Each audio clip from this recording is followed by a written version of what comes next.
da verdade.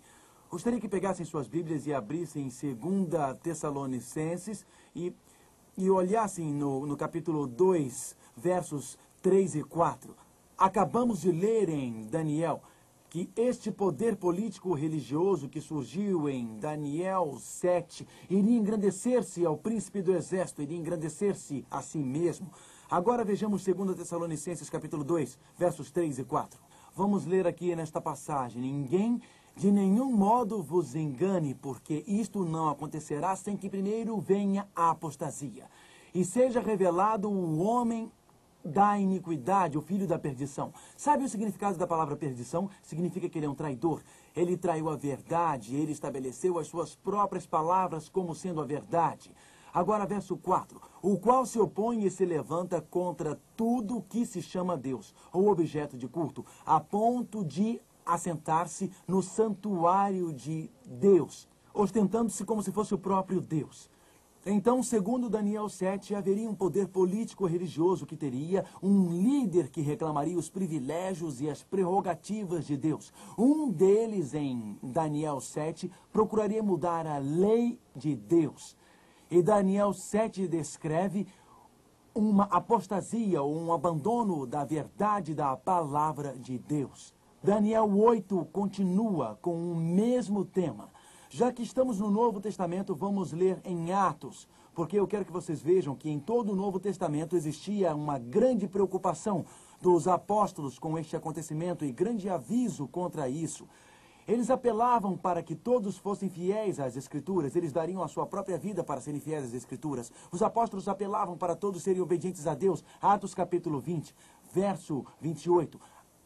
Atos capítulo 20, verso 28. Leremos Atos capítulo 20, verso 28.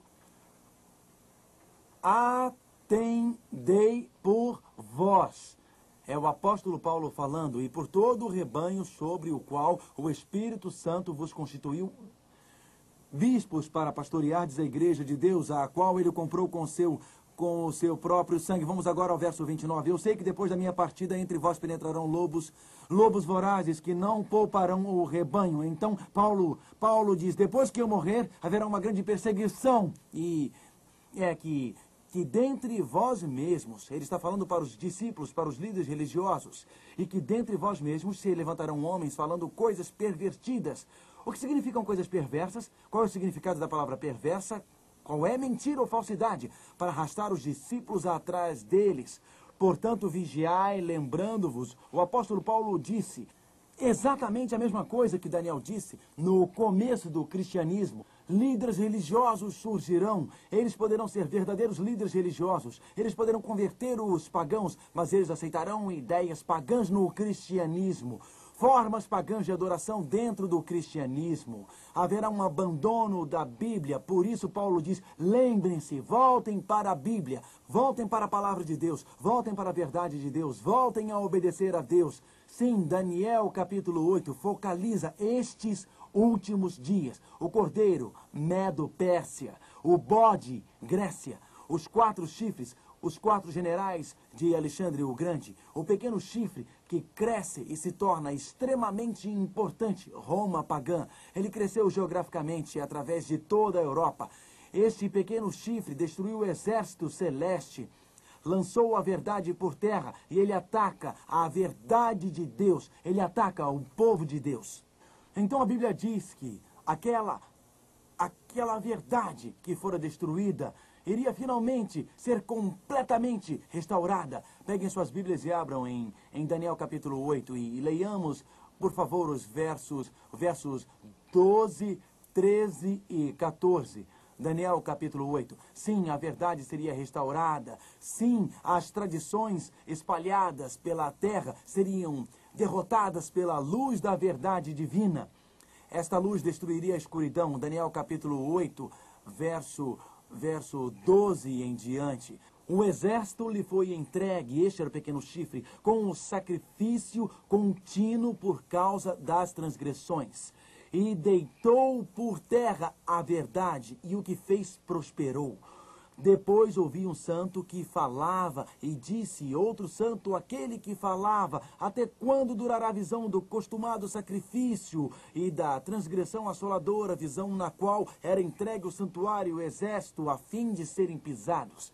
Até quanto? Por quanto tempo o santuário divino seria lançado por terra? Um poder político, religioso iria crescer. Ele iria destruir a verdade sobre Jesus e o sacrifício. Todos os tipos de intercessores seriam criados ao invés de Jesus. Todos os tipos de penitências seriam criadas ao invés de Jesus. Ao invés de Jesus, a ovelha sacrificada, ao invés da graça de Deus, a verdade sobre o santuário, o sangue de Cristo no Cordeiro seriam lançados por terra. A verdade sobre Jesus, o único intermediário entre Deus e os homens, seria lançada por terra. A verdade sobre Jesus, o nosso sumo sacerdote, sendo o único sacerdote que poderia perdoar os nossos pecados, seria lançada por terra. A verdade sobre a lei divina, que mostra o caminho para homens e mulheres para retornarem a obedecer a Deus, seria lançada por terra pelas tradições humanas. Em Daniel 8 e verso 13, vemos dois santos no céu, frequentemente na Bíblia. Santo significa crente na terra, ou algumas vezes a palavra santo, quando referindo-se ao céu, significa seres angelicais.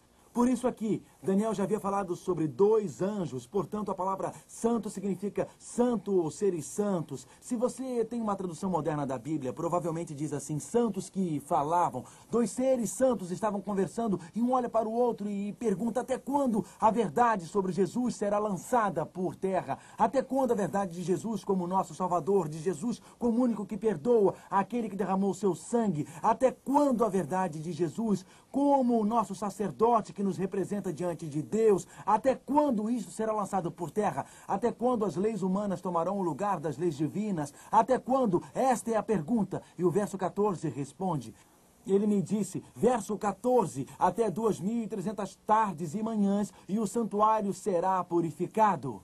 Até 2.300 tardes e manhãs e o santuário será purificado. A verdade divina será levada para toda a terra, revelando que Jesus é o Cordeiro, que Jesus é o sacerdote, que Jesus é o caminho para a obediência da sua lei. No final deste período de 2.300 dias, os erros seriam purificados.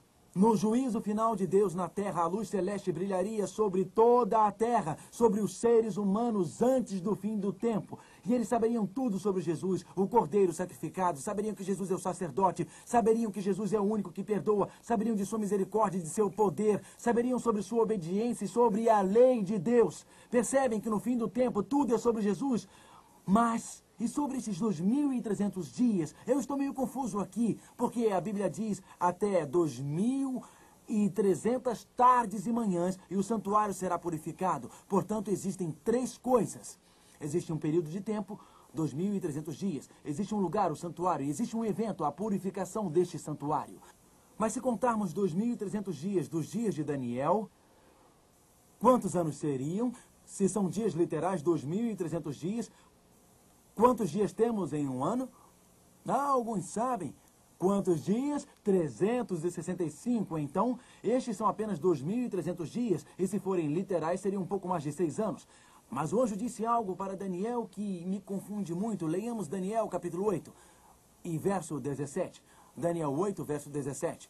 Se estes são anos literais, desde os dias de Daniel, eu me confundiria com o que o anjo disse para Daniel em Daniel 8, 17. Veio, pois, para perto de onde eu estava. Ao chegar ele, fiquei amedrontado e prostrei-me com o rosto em terra, mas ele me disse, entende, filho do homem, pois esta visão se refere ao tempo do fim, quando esta visão sobre a purificação do templo aconteceria realmente? Em qual período de tempo?